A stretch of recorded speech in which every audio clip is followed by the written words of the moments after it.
This episode includes themes of coercive control, anxiety, and panic attacks. There are no graphic details, but some reflections may feel heavy. Please take care while listening. Hi, and welcome back to After the Quiet. This is episode 28. Sometimes control doesn't just change your present. It rewrites your future. It changes the decisions you make, the opportunities you accept, the path you allow yourself to take. And in 2011, something inside me began to shift again. By this time, life had settled on the surface. Routine, work, family. But inside, tension returned. This time, it focused on my work.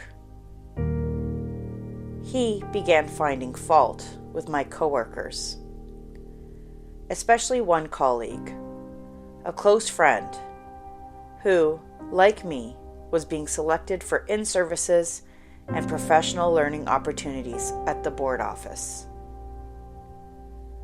To me, these opportunities meant growth, leadership, possibility. To him, they meant suspicion. He accused me of attending in-services just to be around men, to meet them, to attract attention, to betray him. And once again, I found myself defending something that should never have required defense. My work, my dedication, my growth. My colleague and I were on similar paths: leadership and education, growth beyond the classroom, a future full of possibility. Today, she is a principal in our school board, and I am proud of her. But at that time, I began stepping back, avoiding leadership, avoiding visibility, avoiding attention. Not because I didn't want it, but because the emotional cost at home was too high. And then the panic attacks returned. Stronger, more frequent, debilitating. My body was carrying what my mind was trying to suppress: fear, pressure, exhaustion. And eventually, I couldn't ignore it anymore. I made a choice. Not one rooted in ambition, not one rooted in passion, but one rooted in survival. I applied for a position at a school closer to home, so my boys could attend their home school, so life could feel simpler, safer, more manageable. At the time, I believed I was making a practical decision,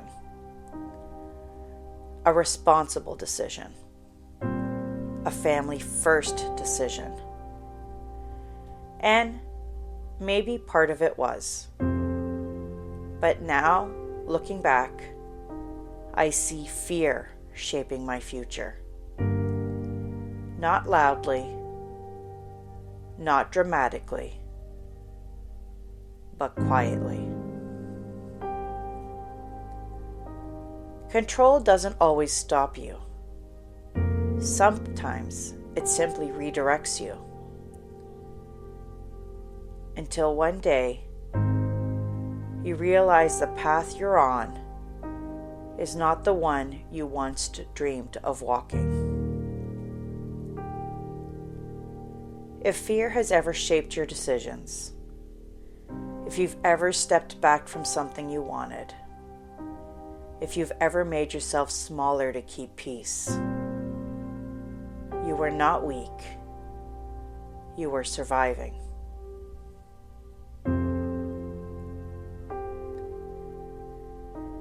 In the next episode, I'll share how anxiety, exhaustion, and emotional pressure continued to reshape my life, and how slowly, quietly, something inside me was beginning to change. Thank you for listening. This is After the Quiet.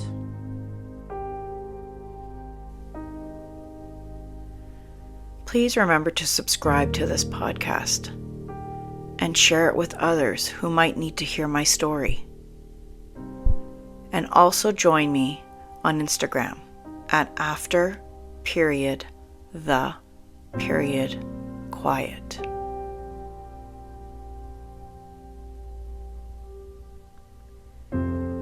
If you recognize parts of my story in your own, please reach out to someone who can give you support, or look for that support in your community. You are not weak for needing help. You are human. Your voice deserves to be heard.